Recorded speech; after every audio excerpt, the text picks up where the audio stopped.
Paso a Paso podcast.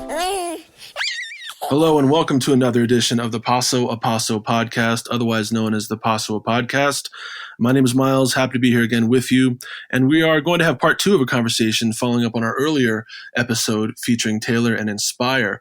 We spoke in the last episode with her about all the work she and other organizations in Taos are doing currently to help support our community and their needs during COVID, whether it's with respect to taking care and educating their youngest children, to helping out the school district and school-age children as they learn both from afar with their teachers, perhaps over a computer, but also maybe some additional support for hands-on learning in the meantime, really addressing the needs in our Taos, New Mexico community from all angles. Hopefully I shared that little summary pretty well, Taylor. Would you like to introduce yourself, and please tell me if I missed anything there? Sounds great. Thanks, Miles. I am Taylor Etchemendy, and I am the founder and director of Inspire Bilingual Early Learning Center, and most recently expanding that program to help support our remote learning children in the Taos Communities CARES project. And then I also work for UNM Taos as the mentor coordinator. Yes. And I believe, and I don't think anybody would disagree, that you're a key partner and really leader in the early childhood community locally as well as in the state.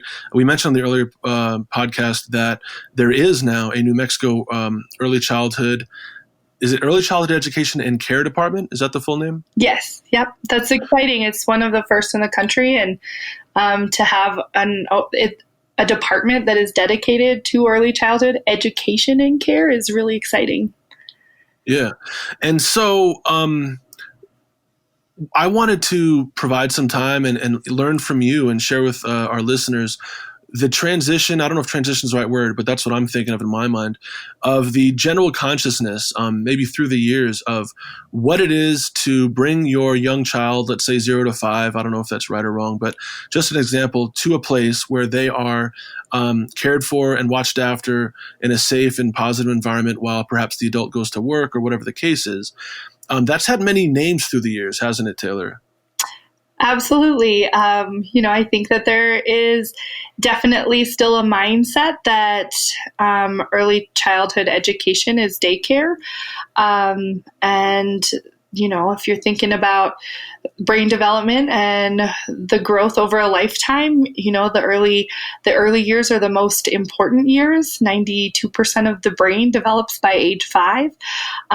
So in that sense, it absolutely is crucial time for development and education. So, I'm hoping that we as a society can start to shift our thinking from daycare and this idea of we play with babies to really thinking that we are actually helping to mold the young brain and making a huge impact on who our youngest citizens are going to become in the future of our next generation. Yes. Well said, as always. It makes me think, I'm imagining what you shared about, maybe there are some parents that view it as daycare, childcare, and they don't really think much about what the experience of the child is there, as long as they come back clean and relatively happy. That's, me just making an assumption, but it also makes me kind of wonder what that parent might feel as though their interaction is with their child at home and the impact it's having on them. Maybe this is part of a broader educational need as far as what it is to be a parent and how those actions through really every year of that young person's life has an impact on them. Yeah, I think that, a parent is a child's first teacher. And for every working parent that, needs to take their child to an early childhood program, or for those who believe that it's the best thing for their child to be in a program and socializing with other children, it's still hard. It's hard to leave your most important thing in your life in the care of someone else. And so, the partnership between the providers and the families is absolutely crucial. That there is partnership and communication, dedication, and co-construction of and sharing of the amazing moments that happen every day.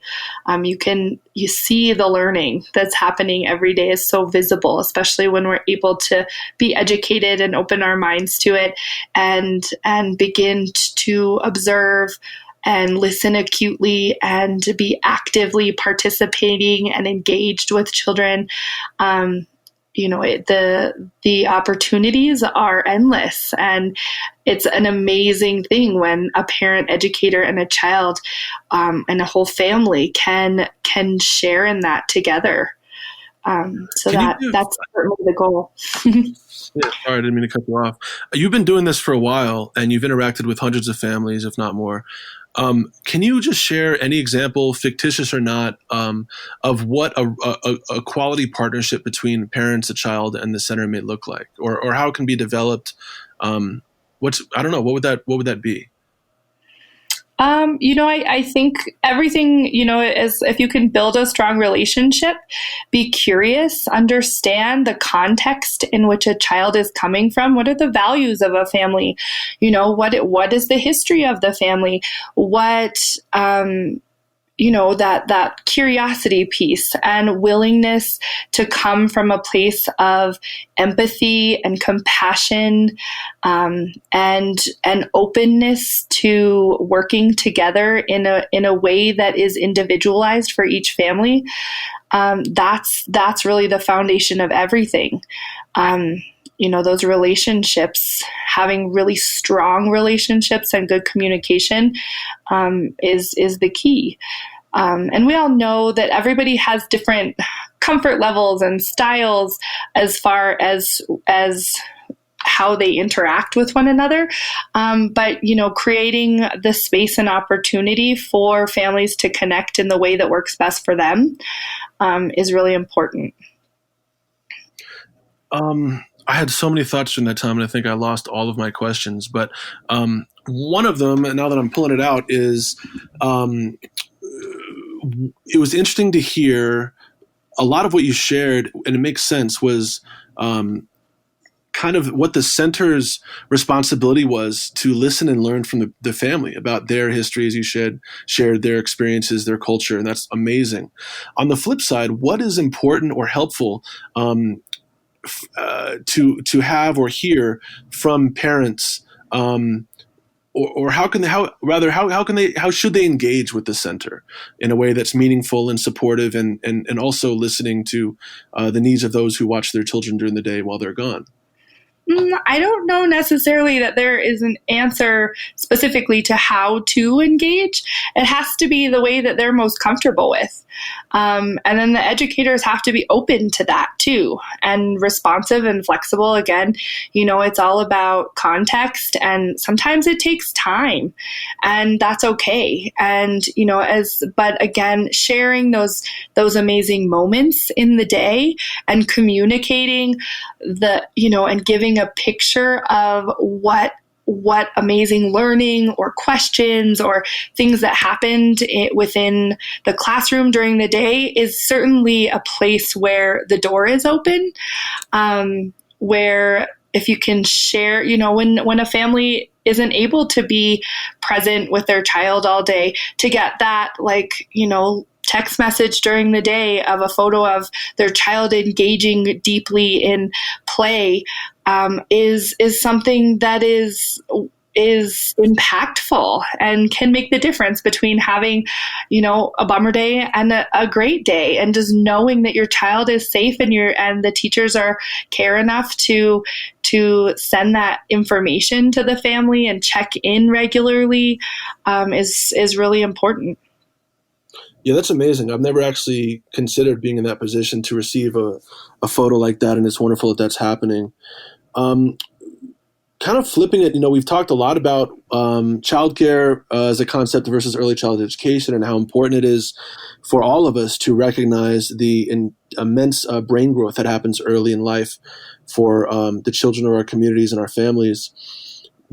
If you could give any ideas or suggestions to parents, just in general, what is it that you think developmentally is really an approach that they could take to interacting with their child at home?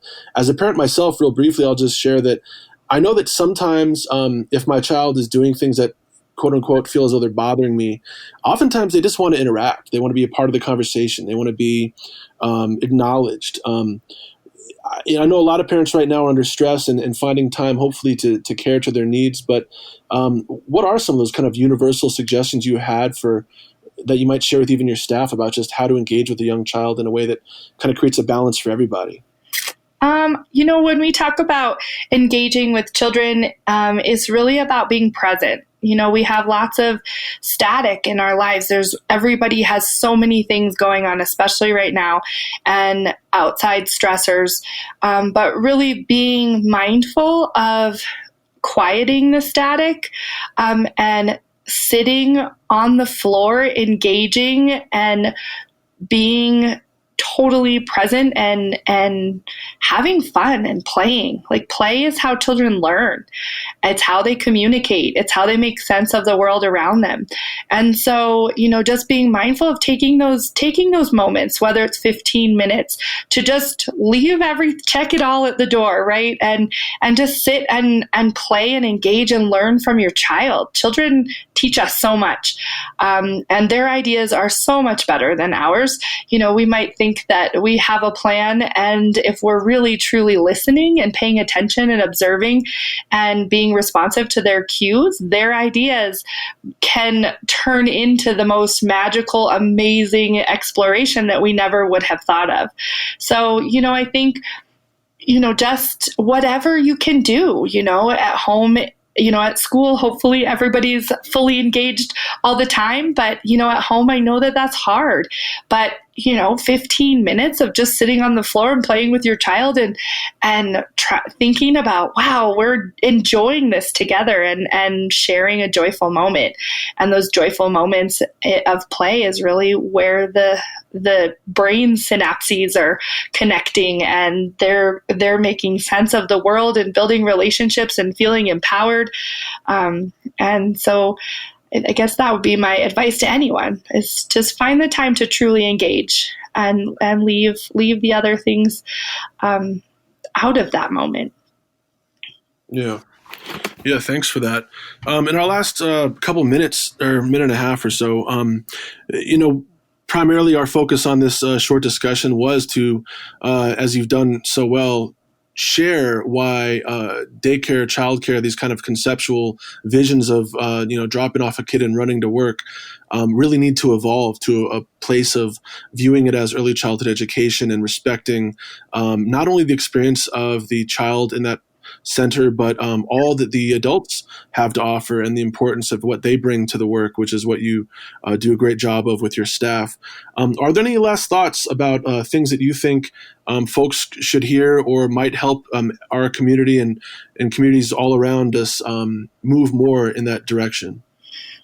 I think that maybe just an openness to begin to think about infants and toddlers and young children as citizens, thinking about them as capable and competent and active participants of our society and the future. And when you start to shift your image of the child and view them as capable, competent citizens, then you start to shift as a society your view of the education of those citizens.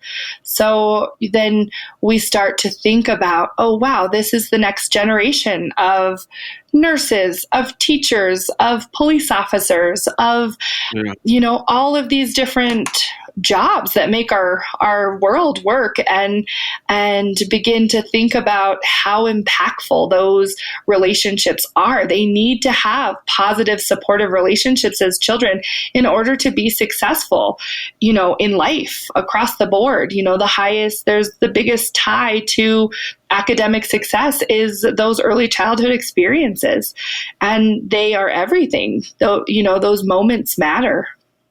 Thanks for all you do. And if people want to learn more about Inspire, we are growing a new page on Facebook. It is facebook.com/Taos Inspire. And also you can visit pasotaos.org to learn more about Paso. And thanks for all you do, Taylor. Have a wonderful day. Thank you. Paso Podcast.